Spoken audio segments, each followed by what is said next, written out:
They said he wasn't what they were looking for. His grades were average, his essay too unpolished. So the rejection came without a second glance. Years later, the same college that once turned him away now books him as their keynote speaker. The boy they dismissed is now the man they celebrate. He had always believed that effort would be enough. From the first day of high school, he pushed himself, waking early to study, staying up late to finish assignments, saying no to parties and distractions. His family didn't have much, but they had faith in him. That belief became his fuel. He wasn't a straight-A student, but he was disciplined, focused. Every late night and early morning carried one goal: to get into the college he had dreamed of since he was a kid. It wasn't just a college, it was a symbol, a way out, a way forward. He saw it on brochures, in online videos, in the stories of people who seemed to have made it. He imagined walking across its campus carrying books that mattered, being seen as someone who belonged. He had built his hopes on that image. And when the time came to apply, he gave it everything. He rewrote his personal essay 3 times. He asked his teachers for letters of recommendation. He made sure every section was carefully filled. It wasn't perfect, but it was real, honest, his story in his words. He waited for weeks. Each time his phone buzzed with a new email, his heart jumped. Then came the day when the subject line was exactly what he feared. A standard rejection message, polite but cold. "We regret to inform you." It didn't even use his name. After the first line, just a formal, distant paragraph that took less than 30 seconds to read, but felt like 1,000 pounds dropping onto his chest. For a moment, he just stared, silent, stunned. It didn't feel real. He reread the message, hoping he'd misunderstood. But the message was clear. He hadn't made the cut. His grades, his story, his effort, it wasn't enough, not for them. And as much as he tried to hold it in, the feeling crept up from his stomach to his throat. Not just sadness, but doubt. What if all the work had meant nothing? What if they were right? He didn't tell anyone at first. Not his friends, not his family. He closed the laptop slowly and sat in silence, replaying moments in his mind, times he could have done better, studied harder, asked for more help. The rejection felt personal, even though the words were generic. He had shown them who he was, and they said no. In the days that followed, he moved differently. He spoke less, smiled less. At school, people talked about their acceptance letters, their campus visits, their excitement. He nodded and congratulated them, even as a quiet heaviness grew in his chest. He didn't feel angry at them. He just felt invisible, left behind. The hardest part wasn't the rejection. It was the uncertainty it left behind. What now? If his dream school didn't want him, did that mean the dream itself was foolish? He had no backup plan, just a lingering sense of failure. He couldn't shake. At night he stared at the ceiling, wondering what he could have done differently, and whether he had wasted the one shot he truly cared about. But even in that quiet pain, something began to stir. It wasn't a grand moment, just a small thought, soft but persistent. Maybe this wasn't the end. Maybe being rejected didn't mean he had no value. Maybe it just meant he would have to write a different story, one that didn't begin with acceptance, but with resilience. The fall semester came and went without him stepping foot on the campus he once dreamed about. While his classmates were moving into dorms and posting pictures in university sweatshirts, he was waking before sunrise to catch the first bus to community college. It wasn't the path he imagined, but it was the only one he had.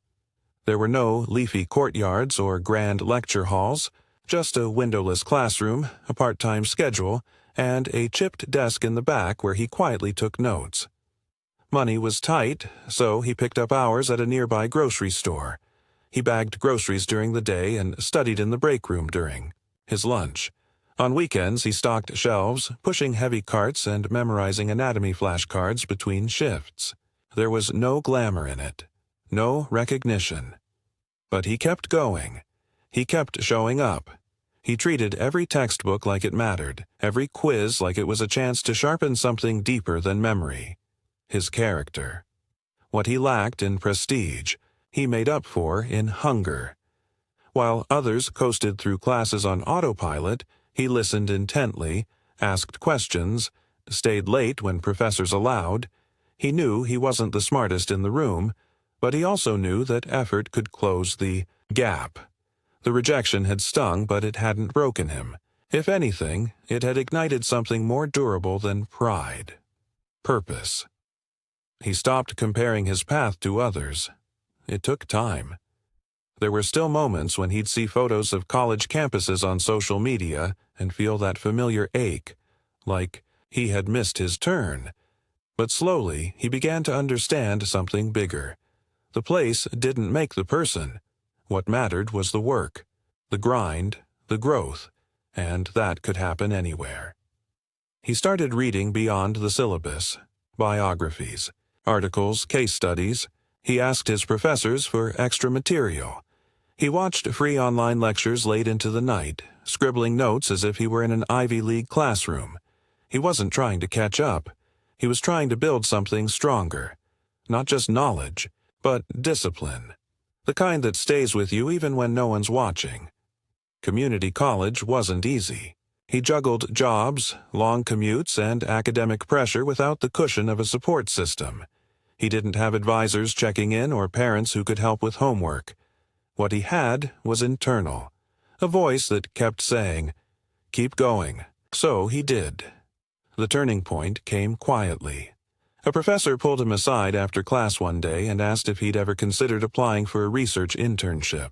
It was the first time someone saw more than just another student in him.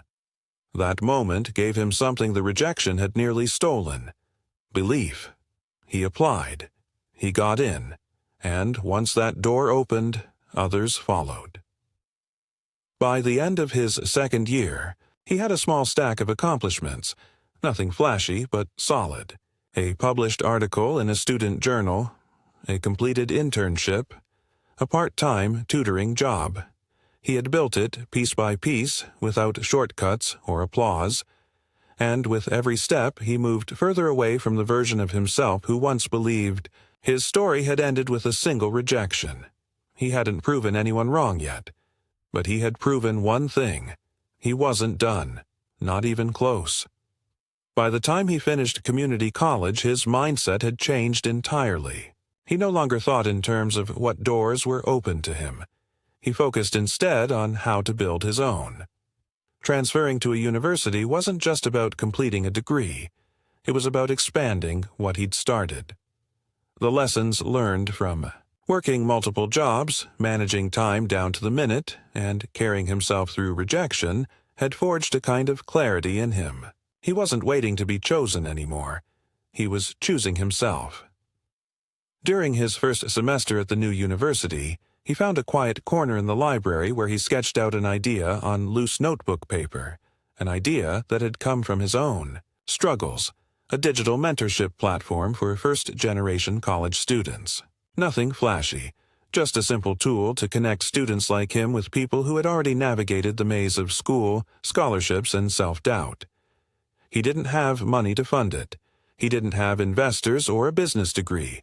But he had drive. He borrowed a friend's outdated laptop and taught himself the basics of web design at night. He emailed professors, alumni, anyone who might offer advice or point him in the right direction. Most never replied. A few did, and that was enough. He started small, launching the first version of the platform with just 5 mentors, then 10, then 20. Word spread, slowly at first, then suddenly the idea began to take shape. He pitched the project at local college fairs and community centers. He stood at fold-out tables, passing out flyers printed at the library, explaining his story to anyone who would listen. Not everyone was interested. Not everyone believed it would work. But he kept showing up, refining the pitch, listening to feedback, and growing. There were months when he barely slept. Balancing classes, work, and running a startup wasn't sustainable, but he made it work. When the website crashed, he learned how to fix it. When funding ran low, he applied for grants, competitions, anything he could find. He failed more times. Then he succeeded. But every failure sharpened his focus. Eventually, his platform caught the attention of a nonprofit organization working in education access. They invited him to speak at a local conference. That speech led to another. Then, another. What started in the quiet of a dorm room grew into something real, something bigger than him. His project was now connecting hundreds of students across multiple campuses. He wasn't just helping others succeed. He was creating systems that made their journey easier than his had been. Media outlets picked up the story. A small article turned into a feature interview. Suddenly, the young man once rejected by his dream school was being invited to speak at schools, panels, and forums. People wanted to know how he did it. How? He turned a closed door into a platform that opened doors for others. Despite the growing attention, he stayed grounded. He still rode the same bus routes. He still worked part-time jobs when funds ran tight. He still kept the rejection letter that had once broken him, now folded neatly in a drawer, not as a wound, but as a reminder. Not every opportunity needs an invitation. Some have to be built, brick by brick, from nothing. And he had learned how to do just that. Years had passed since the rejection. He no longer thought about it daily, but it never fully disappeared. It lived quietly in the background, a shadow, a scar, a reminder. The letter was still there, tucked away in the bottom drawer of his desk, unread for years but never thrown out. He wasn't bitter, just resolved. Life had taken him in a different direction, and that direction had grown into something far more meaningful than he could have imagined at the time. He was doing work that mattered. He was helping others. And most of all, he was at peace with how it had all unfolded. Then, one afternoon, an unexpected email appeared in his inbox. The name of the sender caught his attention immediately. It was from the very college that had once turned him away. The subject line was formal, polite, unassuming. He almost didn't open it, but something told him to read it anyway. And when he did, he had to read it twice to believe what it said. The school was hosting a leadership summit, a gathering of changemakers, educators, and innovators, people who had built something that impacted others. They were assembling a panel of keynote speakers, and they were inviting him, not as an alumnus, not as a student, but as a featured guest, a voice, a story worth sharing. He sat quietly for a long time after reading it. The irony wasn't lost on him.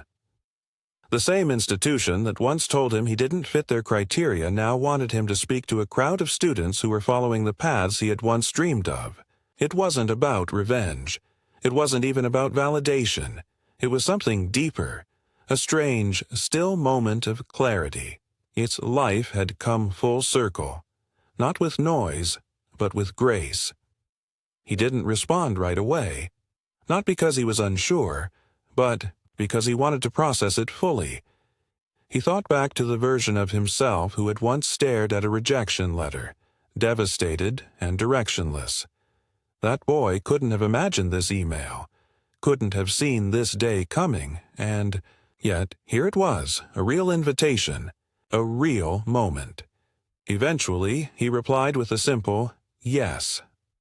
In the weeks that followed, the college began promoting the summit. His name was listed alongside CEOs, professors, and best-selling authors. There was a small photo of him on the website, nothing flashy, just a headshot with a short bio. But seeing it there, under the banner of the school that once said no, felt surreal. It wasn't just about being invited, it was about who he had become since the rejection.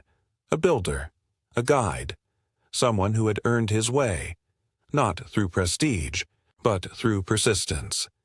He prepared for the event carefully, not to impress, but to be honest, to tell the truth about failure, about starting from nothing, about what happens when you don't give up. He wasn't going to mention the rejection directly. It wasn't necessary. His presence on that stage would say everything that needed to be said. He didn't want pity, applause, or approval. He wanted to offer something real to the students, listening, especially the ones who felt like they weren't enough.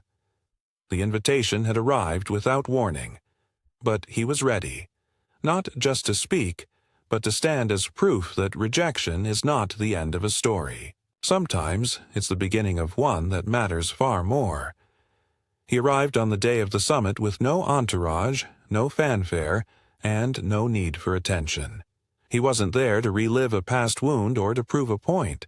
He had come to share what he had learned, the truth that failure doesn't define you, and that rejection, though painful, can sometimes be the very thing that forces you to grow in ways you never imagined. He took his place alongside the other speakers without ego, without expectation. For him, the honor was not in the spotlight. It was in the journey that led him there. When he stepped onto the stage, the auditorium was already full. Students, faculty, guests from around the country. They didn't know his full story. Most had never heard of him until that week. But as he spoke, something shifted. He didn't talk about titles, degrees, or polished achievements. He spoke about being overlooked, about building from the ground up, about what it meant to fail publicly, quietly pick yourself up, and keep walking. He told them about community college, about working nights, about learning to learn without anyone clapping in the background. He described the loneliness of those years, the self-doubt, the silence. And then he told them about the mentorship platform, the hundreds of students it had connected, and the small, consistent work that made a lasting difference.